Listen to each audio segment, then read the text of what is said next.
Hello साथियों, नमस्कार। उम्मीद करता हूँ आप लोग सभी स्वस्थ होंगे। मैं भी अच्छा हूँ। वीडियो की सीधे शुरुआत करेंगे। आप सभी लोगों का फिर से ARU के स्टडी पॉइंट में स्वागत है। दोस्तों, पिछली जो वीडियो है उसका जो लिंक है वो मैंने डिस्क्रिप्शन में दे रखा है। आप लोग सबसे पहले वो वीडियो देख लीजिए। ये हमारी फिजिक्स की यहाँ पर तीसरी क्लास है और सारी क्लासेज जो है इंपॉर्टेंट है। इनमें जो भी क्वेश्चन है दोस्तों सारे सिलेक्टिव हैं। जो क्वेश्चन पूछा जा चुका है उस पर मैं टिक मार कर दूंगा, ठीक है। तो वीडियो की शुरुआत करते हैं, बाकी बातें वीडियो के अंत में करेंगे। टाइम बहुत कम बचा हुआ। उत्तराखंड वन दरोगा बहुत ही जल्द आपके पास आने वाला है, ठीक है। तो क्वेश्चन नंबर 52 है। इससे पहले जो क्वेश्चन थे वो हम देख चुके थे, ठीक है। यदि आप लोगों ने नहीं देखा तो मैं बता चुका हूँ कैसे देखना, ठीक है। तो 52 क्वेश्चन है यहाँ पे। बल गुणनफल है। बल जो है फोर्स हम जिसको बोलते हैं वो क्या है? वो क्या है? द्रव्यमान और त्वरण का। किसका? बल गुणनफल है जो किसका? द्रव्यमान और त्वरण का गुणनफल को क्या बोलते हैं? बल, ठीक है। तो ये देखो क्वेश्चन पूछा जा चुका है। BPSC 2002 में एक क्वेश्चन पूछा जा चुका है, ठीक है। अगला क्वेश्चन है क्वेश्चन नंबर 53। जब कोई व्यक्ति चंद्रमा पर उतरता है तो उसके शरीर में उपस्थित, अब कह रहे कि जब कोई व्यक्ति चंद्रमा पर उतरने का मतलब है जाता है तो उसके शरीर में क्या प्रतिक्रिया होती है, क्या प्रभाव होता है? तो क्या हो जाता है? भार घट जाता है तथा मात्रा अपरिवर्तित रहती है। अब देखो क्या होता है, भार का मतलब वजन है, भार घट जाता है, ठीक है। और मात्रा मात्रा कई प्रकार की होती है फिजिक्स में, ठीक है। तो मात्रा का मतलब यहाँ किससे हो जाएगा? उसके आकार से हो जाएगा, शरीर के आकार से हो जाएगा, ठीक है। और कोई पिंड है तो उसमें मात्रा का मतलब होता है उसमें उपस्थित कणों की संख्या, ठीक है। तो यहाँ मात्रा का हो जाएगा उसका आकार। अगर कोई व्यक्ति चंद्रमा पर उतरता है तो उसका शरीर का जो आकार है वो ये रहेगा। कहने का मतलब ये है अपरिवर्तित रहता है, ठीक है। लेकिन भार जो वजन है वो क्या हो जाएगा भाई? घट जाएगा, कम हो जाएगा, ठीक है। तो जब कोई व्यक्ति चंद्रमा पर उतरता है तो क्या हो जाता है? उसका शरीर का जो भार है वो घट जाएगा और मात्रा क्या होती है? अपरिवर्तित रहती है, यानी कोई परिवर्तन नहीं होता है, ठीक है। Question number 53 clear.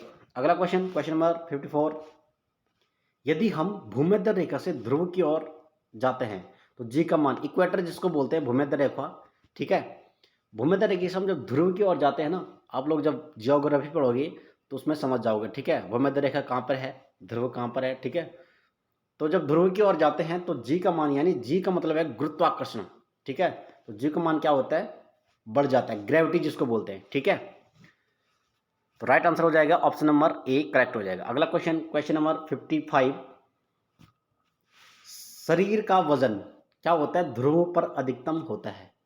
मैंने बताया था ध्रुव पर जी का मान क्या होता है? अधिकतम होता है। तो शरीर का वजन क्या हो जाएगा? ध्रुव पर अधिकतम हो जाएगा, यानी जहाँ पर ग्रेविटी ज़्यादा होगी, गुरुत्वाकर्षण ज़्यादा होगा, वहाँ पर क्या होता है?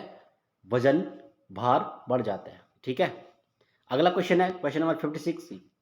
व्यक्ति पृथ्वी की सतह की तुलना में चंद्रमा की सतह पर अधिक ऊंचा उछल सकता है। अब क्या बोल रहा है कि एक व्यक्ति है वो पृथ्वी पर है, नहीं उछल रहा है, लेकिन चंद्रमा पर क्या हो रहा है? वो उछल रहा है। अब क्यों उछल रहा है भाई? ये कारण पूछ रहा है, ठीक है। तो ये क्या होता है? चंद्रमा में गुरुत्वाकर्षण के कारण त्वरण पृथ्वी की तुलना में कम होता है। अब हमें सीधा याद ऐसा रखना है कि चंद्रमा पे क्या है? गुरुत्वाकर्षण कम है भाई, ठीक है। इसलिए क्या होता है कि व्यक्ति वहाँ पर, मैंने अभी बताया, ग्रेविटी जो होती है अपनी ओर खींचती है, ठीक है। सेब गिरा था तो कहाँ गया था? आसमान में गया था? नहीं, जमीन में गिरा था। उसी से ग्रेविटी की भाई, ग्रेविटी की तुलना हुई, ठीक है। तो ग्रेविटी की जो खोज हुई वहीं से हुई सबसे पहले, ठीक है। तो राइट आंसर हमारा हो जाएगा ऑप्शन नंबर सी, चंद्रमा में गुरुत्वाकर्षण के कारण त्वरण पृथ्वी की तुलना में कम होता है, ठीक है। तो इसका मतलब है कि चंद्रमा में गुरुत्वाकर्षण के कारण पृथ्वी की तुलना में पृथ्वी पर अधिक क्या होता है? ग्रेविटी होती है, सिवाय तो किसकी? चंद्रमा के, ठीक है। तो right answer option number C correct हो जाएगा। ये जो क्वेश्चन देखो पूछा जा चुका है SSC 2015 में, ठीक है। और शरीर का वजन वाला क्वेश्चन RRB 2006 में क्वेश्चन पूछा जा चुका है, ठीक है। अगले क्वेश्चन की ओर बढ़ते हैं। Question number 57। 20 kg के वजन को जमीन के ऊपर 1 मीटर की ऊंचाई पर पकड़े रखने के लिए किया गया कार्य है तो 0 जूल भाई, ठीक है। तो क्या हो जाएगा? 0 जूल। अगला क्वेश्चन, क्वेश्चन नंबर 58। एक व्यक्ति एक दीवार को धक्का देता है। आप व्यक्ति हैं, आप दीवार को धक्का दे रहे हैं, उसे विस्थापित करने में, यानी उसको हिलाने ढुलाने में या एक ओर से दूसरी ओर ले जाने में असफल रहता है तो वो करता है, क्या करता है? कोई भी कार्य नहीं, ठीक है। अब जब उसने दीवार को क्या किया? विस्थापित करने का प्रयास किया, ठीक है, और नहीं हुआ तो उसके द्वारा कोई कार्य किया गया? नहीं किया गया। यानी कोई भी कार्य संपन्न नहीं हुआ है। ये देखो क्वेश्चन आरआरबी 2002 में पूछा जा चुका क्वेश्चन है। मैंने कहा ना दोस्तों, सारे क्वेश्चन इंपॉर्टेंट होंगे, सिलेक्टिव होंगे, ठीक है। एक बार वीडियो को शेयर जरूर करना उन लोगों के लिए जो लोग उत्तराखंड वन दरोगा की तैयारी कर रहे हैं, ठीक है। सारी क्लासें आपको चैनल के माध्यम से प्रोवाइड की जा रही है। अगला क्वेश्चन है क्वेश्चन नंबर 59। पहाड़ी पर चढ़ता एक व्यक्ति आगे की ओर झुक जाता है, क्यों? क्यों झुकता है भाई? ठीक है, कह रहे पहाड़ी पर जब चढ़ता है व्यक्ति तो आगे की ओर, आपने देखा होगा, इमेजिन किया होगा कि हम पहाड़ी पर चढ़ते हैं तो आगे की ओर झुक जाते हैं, ठीक है। तो क्यों झुकते हैं? स्थायित्व बढ़ाने के लिए। स्थायित्व का मतलब होता है स्थायी भाव। स्थायित्व बढ़ाने के लिए, उसका बैलेंस बनाने के लिए, शरीर को बैलेंस बनाने के लिए, शरीर को स्थायी रखने के लिए जब हम पहाड़ी पर चढ़ते हैं तो थोड़ा आगे की ओर क्या हो जाता है दोस्तों, झुक जाते हैं, ताकि हमारा शरीर जो है स्थायी भाव में रहे और हम हिलने डुलने से ज़्यादा बचें। यानी अगर आप खड़े खड़े चलेंगे, ठीक है, तो आप पीछे गिरने के चांसेस ज़्यादा होंगे, और आगे की ओर झुकेंगे तो आपको अस्थायित्व मिलेगा, अस्थायी का भाव मिलेगा, ठीक है। आप चलने में सहज भी महसूस होंगे, ठीक है। तो राइट आंसर हो जाएगा ऑप्शन नंबर डी। अगला क्वेश्चन है क्वेश्चन नंबर 60। पीसा की ऐतिहासिक मीनार तिरछी होते हुए भी नहीं गिरती है, क्यों नहीं गिरती है? आप देखो, इसके गुरुत्वाकर्षण केंद्र से जाने वाली ऊर्ध्वाधर रेखा जो होती है दोस्तों, वो आधार से होकर जाती है, ठीक है। अब कोई भी सामान फॉर एग्जांपल समझो, कोई भी सामान है और टेढ़ा रखा हुआ, अगर हमने उसके बीचों बीच एक डंडा रख दिया, ठीक है, ठीक है, तो वो उसके गिरने के चांसेस कम हो जाएंगे। समझ रहे बात को? तो वही ये बात कर रहा है कि पीसा की जो ऐतिहासिक मीनार है तिरछी होती है, लेकिन तभी भी नहीं गिर रही है। तो उसके गुरुत्व केंद्र से जो जाने वाली ऊर्ध्वाधर रेखा है दोस्तों, वो उसके बीच आधार से मतलब बीचों बीच जाती है, तो वो कैसे गिरेगी? ठीक है, तो right answer option number A. अगला क्वेश्चन 61।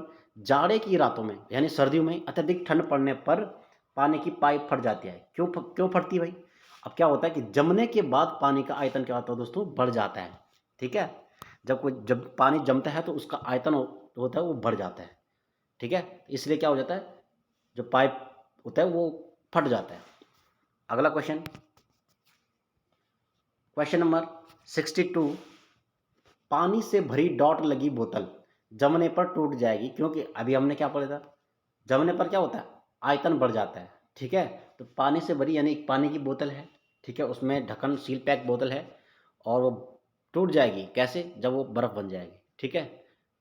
क्योंकि क्या होता है, आयतन, जल का आयतन क्या होता है दोस्तों, बढ़ जाता है, ठीक है। देखो क्वेश्चन पूछा गया है, IS 1994 का क्वेश्चन पूछा जा चुका है, ठीक है। अगला क्वेश्चन है क्वेश्चन नंबर 63। जल के आयतन में क्या परिवर्तन होगा यदि तापमान 9 डिग्री सेल्सियस से गिराकर 3 डिग्री सेल्सियस कर दिया जाए? आयतन पहले घटेगा और बाद में बढ़ेगा, समझ गए? क्वेश्चन पूछा गया था यूपी पीसीएस 1997 में क्वेश्चन पूछा जा चुका है कि जल के आयतन में क्या परिवर्तन होगा यदि तापमान पहले क्या होता है, जो टेम्परेचर है वो 9 डिग्री सेल्सियस से गिरा कर 3 डिग्री सेल्सियस कर दिया जाएगा, तो आयतन पहले घटेगा भाई, ठीक है, और बाद में धीरे धीरे धीरे क्या होगा, फिर बढ़ने लग जाएगा, ठीक है। अगला क्वेश्चन है क्वेश्चन नंबर 64। एक झील में तैरने वाली इस्पात की नाव के लिए नाव द्वारा विस्थापित पानी का भार कितना है? नाव के उस भाग के भार के बराबर जो झील के पानी की सतह के नीचे है। क्या बोल रहा है, ये कह रहा है कि इस्पात की नाव के लिए नाव द्वारा विस्थापित पानी का भार कितना है। कहने का मतलब है कि जो नाव चलते हैं ना समुद्र में, नदियों में, वो कैसे चलती है, ये कह रहा है। तो नाव के उस भाग के भार के बराबर, उस भाग, नाव का जो भाग है कौन, पानी की सतह के नीचे है, जो नाव का भाग है वो पानी की सतह के नीचे, उस भाग के बराबर क्या होना चाहिए, विस्थापित पानी का भार होना चाहिए। समझिए बात को? तो राइट आंसर क्या हो जाएगा, ऑप्शन नंबर सी करेक्ट हो जाएगा। NDA 2012 में पूछा गया क्वेश्चन है, ठीक है। अगला क्वेश्चन है क्वेश्चन नंबर 65। किसी कालीन की सफाई के लिए यदि उसे छड़ से पीटा जाए तो उसमें कौन सा नियम लागू होगा? ठीक है, अब कोई कालीन है, धूल से भरा है, ठीक है, कोई कंबल है, अगर उस पर हम लठ मारते हैं या कोई छड़ी मारते हैं तो उस पर धूल के कण निकल जाते हैं। समझिए बात को? तो ये कह रहा है कि ये नियम जो है कौन सा नियम है, तो गति का पहला नियम हो जाएगा। और गति का पहला नियम क्या है, वीडियो देखना, आप लोगों को पता ही होगा गति का पहला नियम क्या है।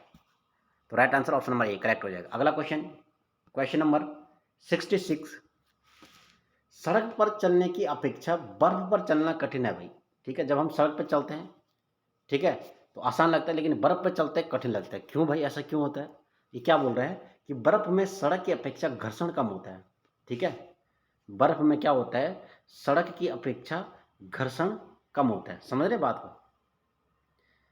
तो बर्फ़ में क्या होता है, घर्षण कम होता है, इसलिए हम वहाँ पर चलना असहज महसूस करते हैं। समझिए, और सड़क पर चलने में आसानी से हम चल पाते हैं। क्वेश्चन पूछा जा चुका है, यूपी पीसीएस 1994 में क्वेश्चन पूछा गया है। ठीक है, अगला क्वेश्चन है, रोड़ी युक्त सड़क की तुलना में बर्फ पर चलना कठिन होता है। ये भी वही है। ठीक है, पैर तथा बर्फ के मध्य घर्षण बल रोड़ी एवं पैर के मध्य घर्षण बल की तुलना में कम होता है। सिंपल सी बात वही है कि घर्षण बल क्या होता है, कम होता है किसमें, बर्फ में, इसलिए हमें वहाँ पर चलना में कठिनाई होती है भाई। अगला क्वेश्चन है, क्वेश्चन नंबर 68, लकड़ी के सिलेंडराकार पात्र बैरल को खींचने की जगह लुढ़काना आसान होता है भाई। ठीक है, वो बिल्कुल सही बात है। अब जो तुम्हारा घर का सिलेंडर है उसको मत खींच देना भाई। ठीक है, ये करें कि लकड़ी के, इसलिए भाई जो बुक्स छपने वाले होते हैं, राइटर होते हैं, ऐसे नहीं बनाते हैं। ठीक है, अगर चाहे तो वो सिलेंडर भी लिख सकता था केवल। अगर मानो सपोज उस सिलेंडर को सोच कर कोई घर का सिलेंडर खींच दे, काफ़ी थोड़ा खींचेगा तो कोई बात नहीं, कि काफ़ी देर तक खींचेगा तो क्या हो जाएगा, आप लोगों को पता है। ठीक है, तो लकड़ी के सिलेंडराकार पात्र को खींचने की बजाय लुढ़काना क्या बोल रहा है कि आसान होता है। सिंपल बात सही है। ठीक है, क्यों लुढ़काते हैं? अब देखो क्या होता है, लुढ़कन अवस्था का घर्षण बल जो होता है ना, फिसलन अवस्था के घर्षण बल की तुलना में बहुत कम होता है। जब हम लुढ़काते हैं ना उसमें, तो उसमें घर्षण बल क्या होता है, कम होता है। और फिसलना मतलब खींचते हैं उसको, तो उसमें घर्षण बल ज़्यादा होता है, ग्रेविटी अपनी ओर खींचती है, इसलिए हमें वो भारी महसूस लगता है। आपने देखा होगा जब सिलेंडर को हम कहीं पे लुढ़काते हैं तो हम केवल एक पैर से मार के उसको आसानी से लुढ़का देते हैं, लेकिन खींचेंगे तो उसमें जोर लगाना पड़ेगा। ठीक है, ताकत लगानी पड़ेगी। तो ये किस लिए होता है, ग्रेविटी के कारण। ठीक है, अगला क्वेश्चन है, क्वेश्चन नंबर 69, एक नदी में चलता हुआ जहाज समुद्र में आता है तब जहाज का स्तर थोड़ा ऊपर उठ जाता है भाई। ठीक है, तो राइट आंसर क्या हो जाएगा, ऑप्शन नंबर बी, CDS 2004 में क्वेश्चन पूछा जा चुका है। ठीक है, अगला क्वेश्चन है, क्वेश्चन नंबर 70, लोहे की कील पारे में क्यों तैरती है जबकि यह पानी में डूब जाती है? बात सही है, लोहे की कील कह रहा है कि पारे में तैरती है और पानी में डूब जाती है। अब क्या होता है, लोहे का घनत्व पानी से अधिक है तथा पारे से कम है। लोहे का जो घनत्व है पानी से अधिक है, जिसका घनत्व क्या है, वो डूब जाएगा। पारे से कम है, इसका मतलब पारे का घनत्व अधिक है, इसलिए जो लोहे की कील है ना वो पारे में तैर रही है। समझ गए बात को? अगला क्वेश्चन है, क्वेश्चन नंबर 71, जब एक ठोस पिंड को पानी में डुबाया जाता है तो उसके भार में ह्रास होता है। यह ह्रास कितना होता है? विस्थापित पानी के भार के बराबर, यानी विस्थापित पानी के भार के बराबर। जो पानी हटाता है ना वो, यानी कोई पिंड है, कोई ठोस है, उसको पानी में डुबाया गया, जितना पानी हटेगा ना उसके भार के बराबर होगा। समझ रहे बात को? जब एक ठोस पिंड को पानी में डुबाया जाता है तो उसके भार में ह्रास होता है। यह ह्रास कितना होता है? तो विस्थापित पानी के भार के बराबर वो ह्रास होता है। ठीक है, पूछा गया क्वेश्चन है, NDA 2012 में क्वेश्चन पूछा जा चुका है। अगला क्वेश्चन, बर्फ पानी में तैरती है परंतु अल्कोहल में डूब जाती है। अब देखो ये क्वेश्चन शराब पीने वालों के लिए बहुत जानदार क्वेश्चन है भाई। ठीक है, आपने देखा होगा, जो ड्रिंक करता होगा वो समझ गया होगा कि बर्फ पानी में तैरती है। एक पानी का भरा गिलास है, उसमें बर्फ डालेंगे वो तैरेगी, लेकिन दारू है, वाइन है, अल्कोहल जिसमें है, ठीक है, अगर उसमें हम बर्फ का टुकड़ा डालेंगे वो एकदम डूब जाता है, एकदम नीचे सतह पर चला जाता है गिलास के। ऐसा क्यों होता है? तो क्यों होता है? बर्फ पानी से हल्की होती है तथा अल्कोहल से भारी होता है। सिंपल देखो, कह रहे बर्फ जो है ना पानी से हल्की होती है, इसलिए वो पानी के ऊपर तैरती है, लेकिन अल्कोहल से भारी होती है भाई। आप समझ लो कि अल्कोहल, हाँ, अब ऐसा मत सोचना आप कि अल्कोहल हल्का होता है तो हम इसको पिए भाई। ठीक है, अल्कोहल तो अल्कोहल भाई। ठीक है, ये साइंटिफिक दृष्टि से देखा जाए तो ये बता रहा है। ठीक है, क्या बोला कि बर्फ पानी से हल्की होती है और अल्कोहल से भारी होती है। ठीक है, अल्कोहल से भारी है तभी तो उसमें अल्कोहल में डूब रही है। समझ रहे बात को? लेकिन पानी से क्या है, हल्की है, इसलिए पानी के ऊपर तैर रही है। कौन? बर्फ। तो ये क्वेश्चन था दोस्तों आज की वीडियो के। और भी वीडियो में आप लोगों के लिए लगातार बना हुआ दोस्तों, मेहनत करते रहेगा, सफ़र का फल मीठा होता है, एक दिन जरूर मिलेगा। आज नहीं तो कल, परसों नहीं तो नरसों, लेकिन जरूर मिलेगा। ठीक है दोस्तों, मिलते एक नई वीडियो में, तब तक के लिए धन्यवाद।